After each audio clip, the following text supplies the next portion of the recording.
Tantrics have never involved themselves in religion either as advocates or critics, but the myriad techniques they have developed for enhancing the quality of worldly and spiritual life have proved so potent that Tantrism has influenced every aspect of life, including religion, in India and neighboring countries. But Tantrics themselves have shunned the spotlight, doing their practices quietly to avoid notice. Some have practiced at home, but the intricacy of the rituals and the long hours required to complete them make this difficult, so most have preferred to practice in secluded spots. The most suitable sites are remote, offering only the bare necessities, so that only those who are fully committed to sadhana are attracted to them. What is more, not satisfied that their austere environment would guarantee sufficient protection from the curious, Tantrics have often deliberately adopted bizarre behavior and assumed a socially unacceptable appearance. This behavior, intended to repel casual seekers, has always acted as a magnet to sincere sadhakas, spiritual aspirants, for here in isolation, they have been free to experiment with tantric techniques that would have created a furor elsewhere. Thus in the course of time these remote sites became laboratories for Tantra sadhana. Originally mathas monasteries, or ashrams, over time the energy generated by the intense and prolonged practices conducted there became so concentrated that they came to be regarded as shrines. Disciples and followers erected monuments in honor of their masters, or the aspect of divinity that enabled them to reach high levels of realization, and many of these were later modified into magnificent temples. As the years rolled by, however, the monuments and temples began to attract archaeologists and visitors who knew little or nothing about the history of the adepts and the nature of the practices they had undertaken. Pilgrims regard such a site with reverence, but they usually focus their attention on the monument itself or on a temple that houses an altar or a statue, unaware that the actual shrine is not one particular spot, but the entire locale, a stretch of riverbank, a hilltop, an entire mountain valley, or a sizable tract of forest.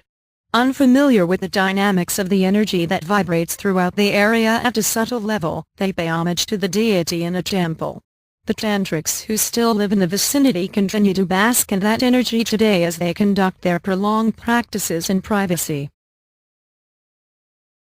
Some shrines have been occupied for thousands of years by Tantrics who have undertaken the same or a similar practice, and there the energy is so well polarized that if we live in the vicinity and undertake a compatible practice we are naturally immersed in that stream of energy and glide toward the goal almost without effort. On the other hand, if we undertake a practice that is not compatible with the energy of the site we will confront formidable obstacles. Other sites such as Allahabad have been the hub of hundreds of tantric practices, and therefore within the radius of a dozen miles or so almost any kind of tantric sadhana will be fruitful.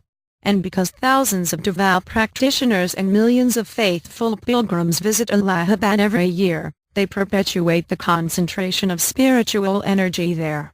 As a result this city is called Tirtharaja, the Lord of all shrines. Just as we must go into a laboratory to gain a direct experience of the applied sciences and conduct repeated experiments to discover the strengths and weaknesses of our findings, so must we undertake practices at these shrines to gain an in-depth knowledge of Tantra. If we visit a variety of them we will find that each has its own unique characteristics, and practicing there will bring its own specific revelation. The resulting experiences help us understand why some practices include certain disciplines and others do not, and why a particular shrine is conducive to a particular type of practice and disruptive to others. Inexperienced students believe that the different schools of Tantra are antithetical. They mistake a particular technique for the sum of Tantra and have no way of resolving apparent contradictions among different disciplines. But after coming into contact with a variety of teachers and disciplines they will come to see that apparently contradictory tantric practices are appropriate in a specific context and inappropriate in others, and those specific practices are meaningful at different levels of sadhana. The experience gained at these sites also teaches us to understand apparent discrepancies in the scriptures. Tantric practices are rarely documented in a systematic or comprehensive manner. And until we understand the context in which references to particular practices are made, we will find contradictions among different tantric texts. In some practices, for example, the use of meat, liquor and various sexual practices, Vamakara, is compulsory, in others it is prohibited. Some scriptures prescribe sacrificing the inner beast, the ego, by means of contemplation and self-surrender. Others prescribe sacrificing an animal to achieve the same result. Those with only a superficial knowledge of Tantra will also find a contradiction between the left hand and right hand paths.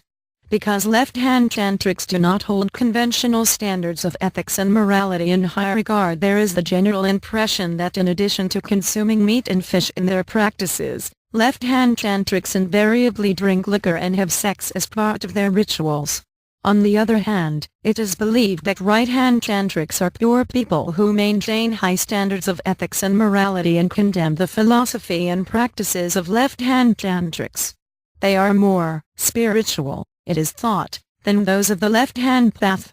This sense that there is a sharp dichotomy between the two paths was not prevalent before writing books became a profession. It has been created and perpetuated by those who have neither studied the scriptures thoroughly nor visited tantric shrines to observe how aspirants from both paths study and practice under the guidance of the masters.